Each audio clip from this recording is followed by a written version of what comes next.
he came in with that little ditty called Thriller, and then everything changed.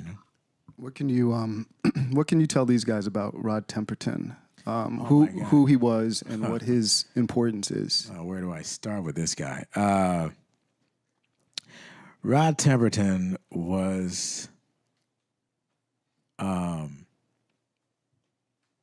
in school, like in high school, in the yearbooks, they have like the different categories of people, like most likely to succeed and that kind of thing.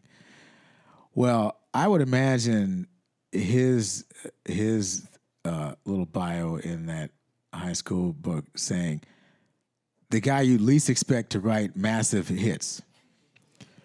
Because he was just this little skinny British guy from a little band called Heatwave that he was a member of and wrote songs for them too. Little things like Boogie Nights, Always and Forever, Groove Line, Ain't No Half Steppin', all these hits. And Quincy plucked him out,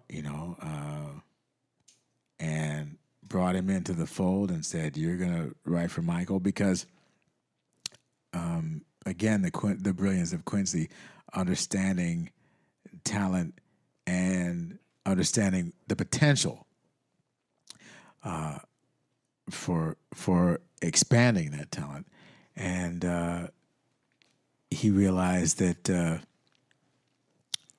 or he felt that Rod would be, a great addition and a key element in the new version of Michael. And Rod took on the challenge, but then he understood Michael musically too. I think that's why he fits so well, and that's why he was able to come up with, these custom gems like "Off the Wall" and "Rock with You" and songs like that. And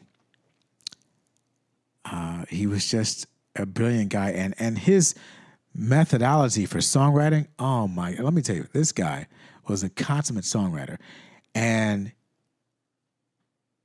he brought new depth and meaning to the term "doing your homework."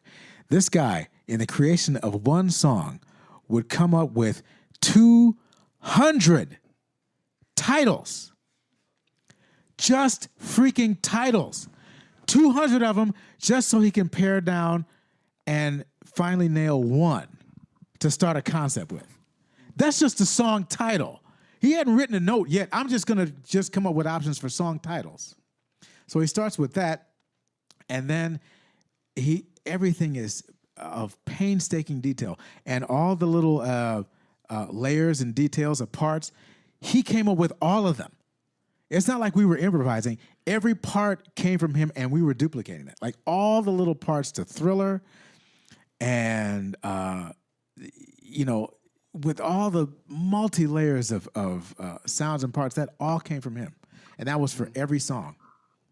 Do you remember the original title to Thriller? Starlight. Right? Correct, sir. Starlight! And, Rod made these fantastic demos, and everything was great until you heard the vocal, because he could not sing. Let's listen to one of the demos, actually, for Starlight. Not quite the same. But yeah, and then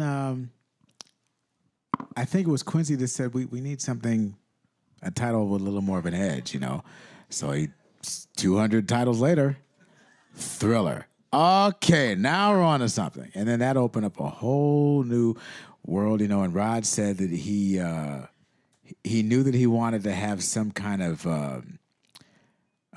voice to do this spoken word section. Did Rod write the spoken word section too? Yeah. Okay. Yeah.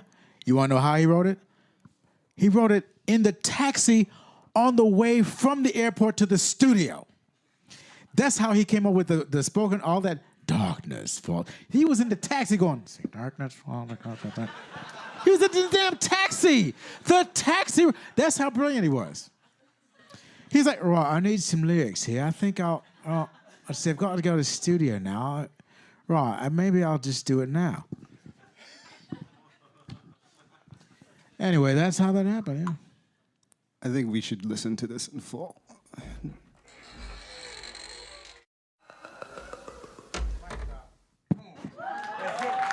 You know, it's good to the last drop. Now, I have to say some things about that. You know, it's good to the last drop. Now, how did you ever imagine that you'd be grooving to a dance tune with a pipe organ in it and Vincent Price rapping?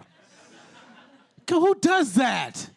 Come on, man. And it's like one of the greatest dance tracks of all time. And what I wanted to say about Rod, another element of his brilliance was that he made sure that every section of his songs were equally as strong. You know, a lot of songs will have a great hook, and that's it.